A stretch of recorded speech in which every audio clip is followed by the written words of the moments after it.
We hear so much about how important it is to ask the right questions, Yeah, right? right. Definitely. Like Voltaire even said, judge a man by his questions rather than his answers, right? Right. Bono from U2.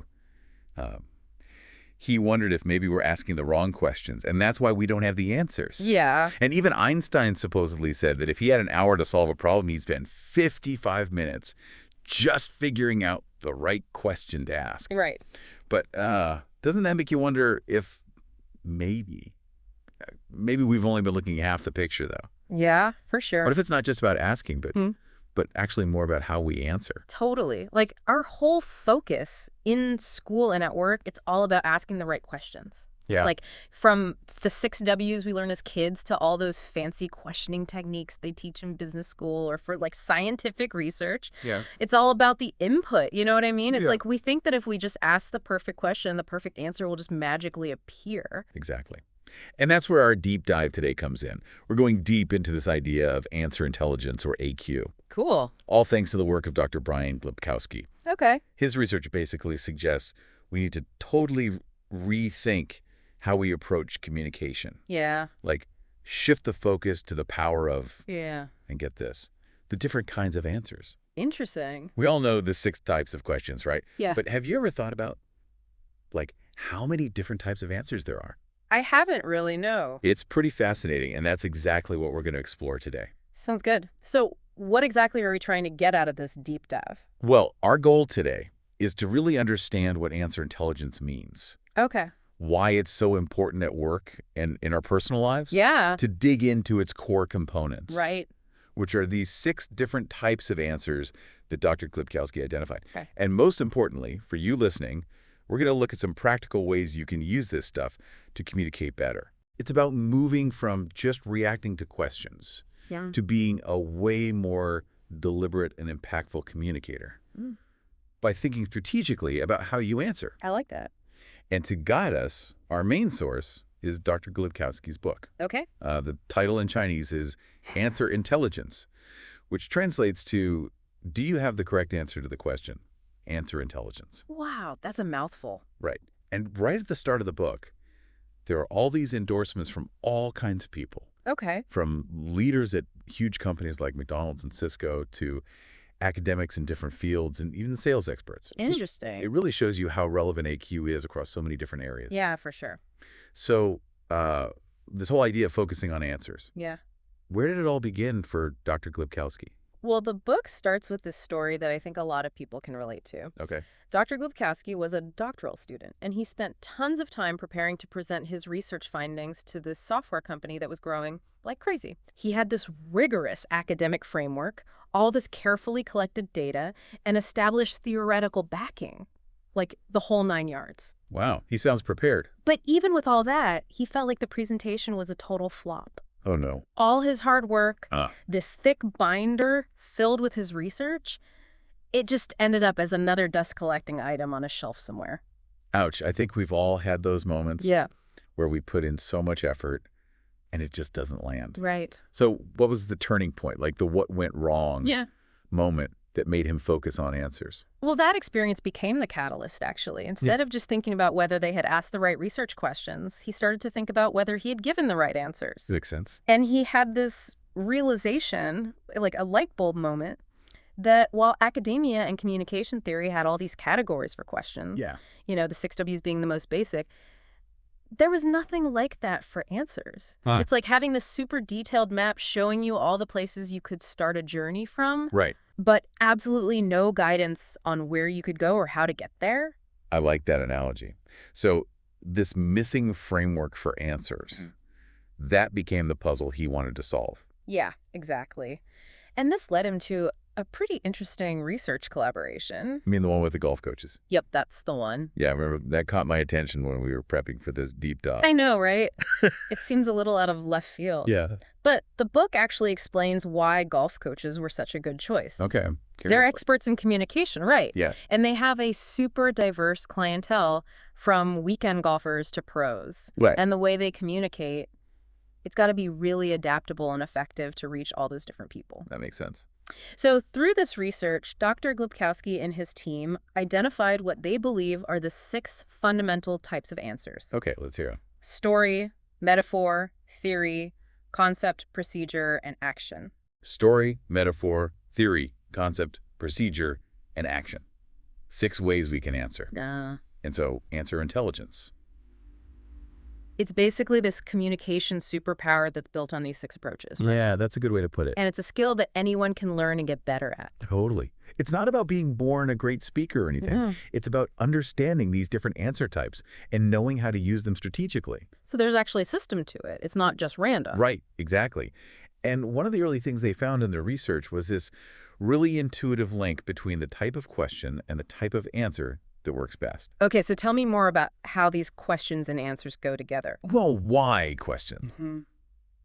They're all about wanting explanations, reasons, wanting to understand the cause of something, right? Yeah. Those are best answered with theory and story. Okay. Theory gives you the logical framework, like the why it works, on a conceptual level, I see. while stories help people connect emotionally, makes that abstract why more tangible and easier to remember. Yeah, that makes sense. Then you have what questions, which are usually about definitions, descriptions, getting to the core of what something is. Okay. For those, concept and metaphor work best. Okay. Concept gives you a clear, objective definition, while a metaphor helps you understand it on a deeper level, often by using analogies and comparisons. Got it. So why gets theory and story? What gets concept and metaphor? What about how questions? Aren't those usually looking for step-by-step instructions or methods? Exactly. How questions, they're all about processes, how to actually do something, achieve a specific outcome. Right. And they naturally fit with procedure and action. Okay.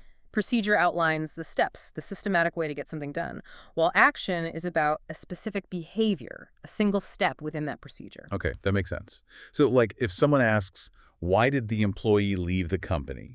To answer that in an AQ way, you wouldn't just use a theory about employee turnover, would you?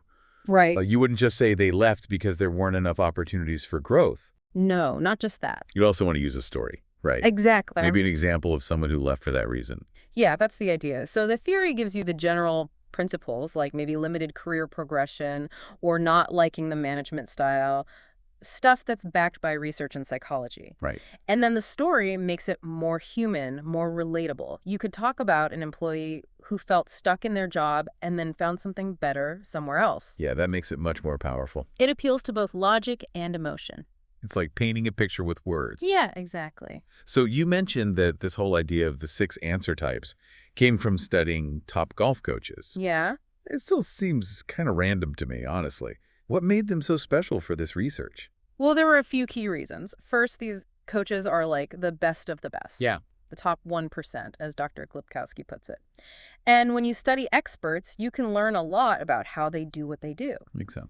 In this case, they were looking at how the coaches answered all sorts of questions from all sorts of people. Okay. It was like a gold mine of communication strategies. I see. I mean, these coaches work with everyone, from casual players who barely know the game to pros who are competing at the highest level. Right. And their students come from all walks of life with different levels of education and experience. Yeah. So the coaches have to be really good at explaining complex things and giving advice that works for all these different people. Right. They have to tailor their approach. Exactly. So from observing these coaches, the researchers noticed they were consistently conveying 3 main categories of knowledge: Okay, what were they? elaborative knowledge, structural knowledge, and procedural knowledge. Okay.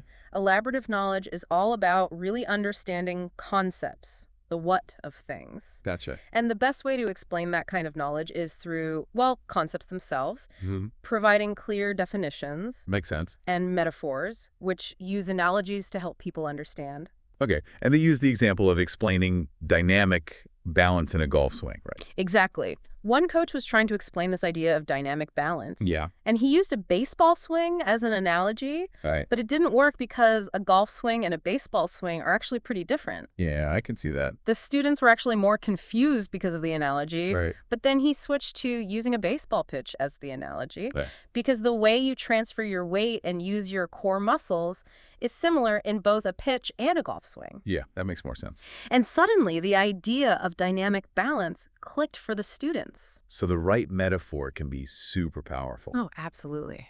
Okay, so we've got elaborative knowledge, the what explained through concepts and metaphors. Right. What about structural knowledge? That sounds like it's about how different ideas connect, right? Yeah, you got it. Yeah. Structural knowledge is all about understanding how different concepts relate to each other. The why behind how things work together. And the best ways to get that across are through theory and story. I see. Theory provides the explanation, the framework, Right. while stories bring those connections to life in a way that people can relate to. So like in that anecdote about the Navy SEAL in the Philippines. Yeah, exactly. So the SEAL needed to get information from a village elder. Okay. But instead of barging in with guns blazing, Right. which you might expect a SEAL to do, Yeah. he went to the elder's hut unarmed and sat down next to him on the ground, showing respect. Wow. And that simple act of respect made the elder trust him and share the information he needed. That's a great story. Actions speak louder than words. They do, but there's also the theory behind it. The SEAL's actions, even though they seemed intuitive, Yeah. can actually be explained by something called resource theory. Okay, what's that? It's a theory in social psychology that says people and groups gain influence by exchanging different resources. Interesting. And in this case, the resource wasn't money or promises. Right. It was status. Status. Yeah, like social standing. Right. By showing respect for the elder's position in the village, Yeah. the Thiel basically used that status resource Yeah. to gain the elder's trust and cooperation. That makes sense. The story shows the principle in action, and the theory helps us understand why it worked. I get it. So good stories make an idea resonate, Yeah. but good theoretical answers make sure people understand the idea correctly. Exactly. And the last type of knowledge you mentioned was procedural knowledge, right? Right. Procedural knowledge is all about knowing how to do something, how to achieve a specific result. Okay. And that's where procedure and action come in. Procedure outlines the steps. Yeah. And action is about each individual step. Like, think about baking a cake. Okay. The procedure is the recipe with all the steps in order. Right. And each action is something specific you do, like cracking an egg, mixing the dry ingredients, preheating the oven. Got it. So the procedure is the whole roadmap, and the actions are each step you take along the way. Okay, so the book also talks about this thing called situational knowledge. Right. And it says that the effectiveness of all 6 answer types depends on the context. Yeah, situational knowledge is all about the when and where, but it goes beyond just time and place. Yeah. It's also about understanding the mindset of the people you're communicating with. Mindset, what do you mean? Like, are they focused on objective facts, Yeah. or are they more interested in subjective experiences and interpretations? So it's about knowing whether to appeal to their logical side or their emotional side. Right. Like that Corona beer campaign, Find Your Beach. Exactly. Yeah. That campaign wasn't just about advertising a time like vacation or a place like the beach. Yeah. It was about selling a feeling, a mindset, relaxation, escape, peace, Right. And they made it seem like you could have that feeling anywhere, anytime, as long as you had the right mindset. It was brilliant marketing, really. It was. It shows that understanding your audience's mindset can be just as important, or even more important, than knowing the specific time or place when you're choosing how to answer. So how does all this fit together? Like, how do they go from this 3x2 matrix to the AQ ring, which is this, I guess, visual model that shows how all the answer types are connected? Well, the 3x2 matrix was the first step. Okay.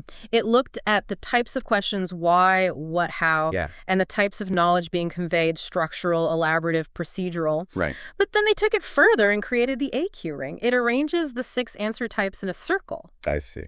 And that circle does a couple of things. First, it visually shows you the connection between the focus of the conversation, Yeah. like Right. what kind of question is being asked, why, what, how, Right. and the situation, like whether it's more about objective or subjective knowledge. Okay, what's the second thing?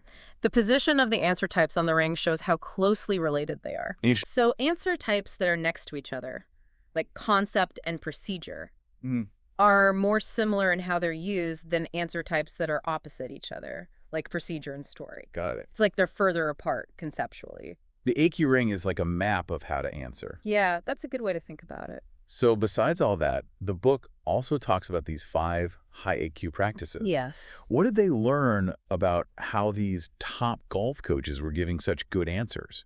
Well, they found 5 main things that these coaches did really well. Okay, what were they? And these aren't necessarily steps you follow in order, more like overall approaches to communication. Gotcha. The first one is provide 6 answers, which basically means You want to have all 6 answer types in your toolbox. Right. And think about which ones might be best for a particular situation. Okay, that makes sense. What's the second one? Answer twice. Answer twice. Yeah, it's about pairing different answer types, like a theory and a story, or a concept and a metaphor. So you're engaging both sides of the brain, the logical side and the intuitive side. I like that. So it's like you're hitting the message from 2 different angles. Exactly. What about the other 3? The third one is supplement. Supplement, what do you mean? It means strengthening your main answer by adding in other related answer types.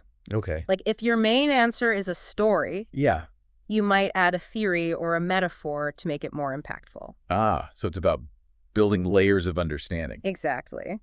The fourth practice is establish an answering style. Answering style. Yeah, like we all have our own natural way of communicating, right? Right. Some people are more relational and use a lot of metaphors and stories. Yeah. Others are more practical, focusing on procedures and actions. Makes sense. And some are more analytical, using lots of concepts and theories. I see. The key is to know your own style and then be able to adjust it when you need to. Right.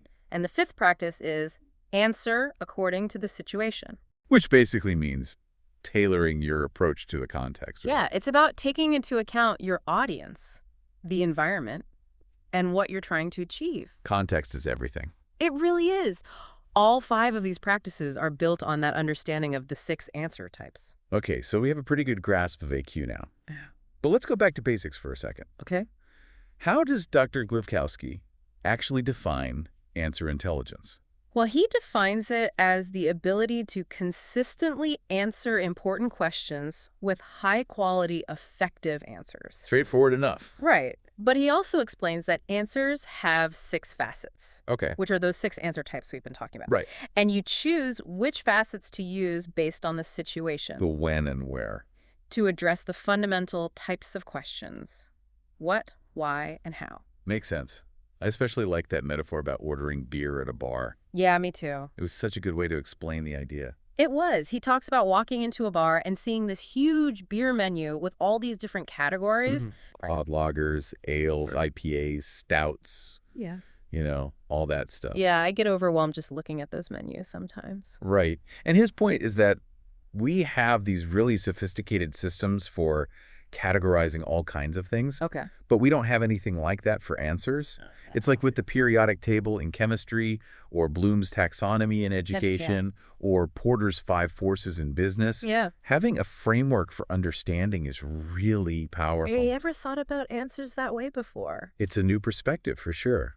So in the beer analogy, the different types of beer represent the 6 answer types, right? Yeah. And just like you need to know about the different kinds of beer to pick what you want, Yeah. you need to know about the different answer types to communicate effectively. Exactly. And then the 6 W questions. Yeah. It's like figuring out what kind of drinking experience you're in the mood for. Yeah, a good analogy. The 6 W questions are the starting point. Right. And AQ gives you those 6 answer types as the targets for your response. Yeah, like you aim your answer at the right target depending on the question and the situation. Okay, I get it. So it's not just about answering, it's about answering strategically. Exactly. Okay, so we know what AQ is. We get the 6 answer types.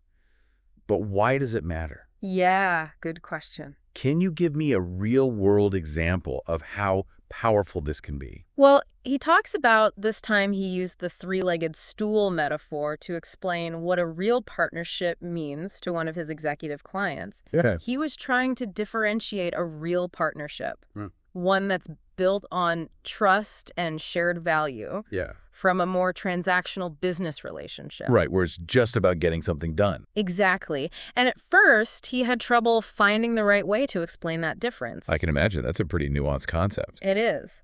But then he thought of the 3-legged stool. Each leg represents a partner. Okay. And if you remove any one leg, the whole thing collapses. Oh, I see. And that metaphor really clicked with the executive. He even started using it himself to explain partnerships to other people. So a good metaphor can be super effective. It can. But the book emphasizes that the reason that metaphor worked so well wasn't just because it was a good metaphor. Okay. It was because he'd already laid the groundwork with other types of answers. I see. He'd explained the how of the partnership, like what the procedures and actions would be. Right. He'd told a story about why this kind of partnership was valuable. Okay. He'd given a theoretical explanation of how the partnership would help achieve business goals. Makes sense. And he'd clearly defined the what, like the roles and responsibilities of each partner. So it wasn't just the metaphor alone that did the trick. Exactly. It was this whole multifaceted approach addressing the question from all these different angles that made it so powerful. That's a really good point. And it reminds you of that example in the book about the student who used a weak metaphor during a presentation on creativity. Oh, yeah. And it just didn't land because it was just the metaphor on its own. Right? Yeah, the student didn't provide any other types of answers to support it. Like no context, no explanation, Exactly. no connection to the main message. Which really highlights a key principle of AQ. Answers become way more influential when they effectively provide different kinds of knowledge. Right, like those 3 categories you talked about before. Exactly. Structural knowledge, which is the why, and how things connect, often through theory and story. Okay. Then elaborative knowledge, the what, like helping people understand, often through concept and metaphor. Right. And procedural knowledge, the how, the practical steps, through procedure and action. And the book also mentions different answering styles, like whether someone tends to be more relational, analytical, or practical. Yeah, that can definitely influence which types of answers someone uses most naturally. Makes sense. So it sounds like AQ is something you can apply in a lot of different situations, not just business partnerships. Oh, absolutely. The book even talks about things like interview AQ, leadership AQ, sales AQ, presentation AQ. Yeah, it's like AQ for everything. Right. And it makes sense if you think about it. Yeah. Effective communication is important in pretty much every area of life. Totally. What about presentation AQ? Okay, so for presentations, the book says there are 2 main steps to make them really effective using AQ.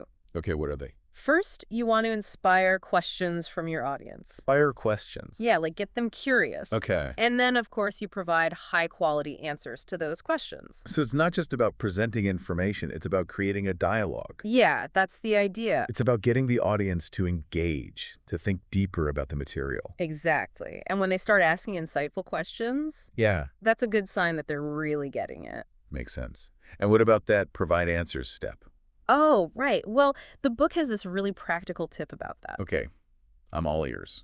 It says, when you're doing a PowerPoint presentation and someone asks a question, press the B key on your keyboard. The B key.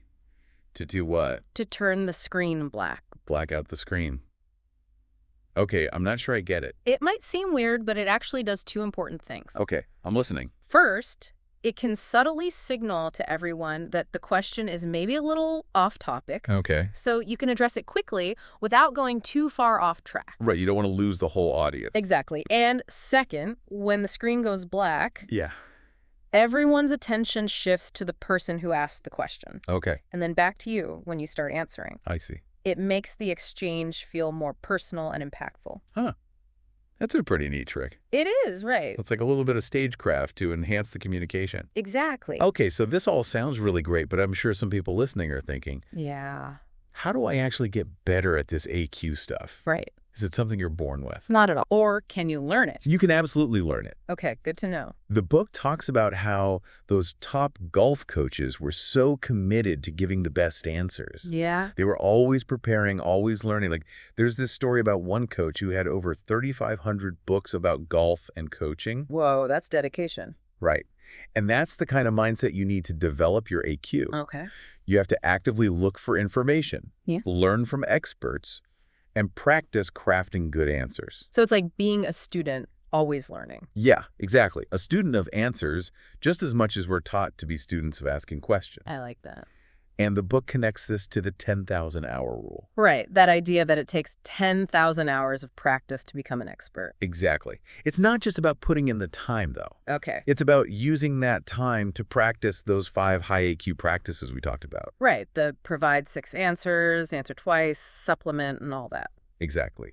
The good news is that anyone can improve their AQ with effort and practice. That's encouraging. And the benefits are real. You start to understand things better, and you get better at responding to situations. So you become more effective, basically. Yeah, more accurate, faster, more flexible. Wow. And you don't have to think as hard to communicate well. You also become more aware of your own thinking. Your metacognition, right? Yeah, exactly. So this whole AQ journey, it starts with that first high AQ practice. provides 6 answers. Right. Can you break that down for me? Sure. This first practice is really the foundation. It's all about recognizing that for any important question, there isn't just one right answer. Okay. There are potentially 6 really good answers, Yeah. one for each of those answer types.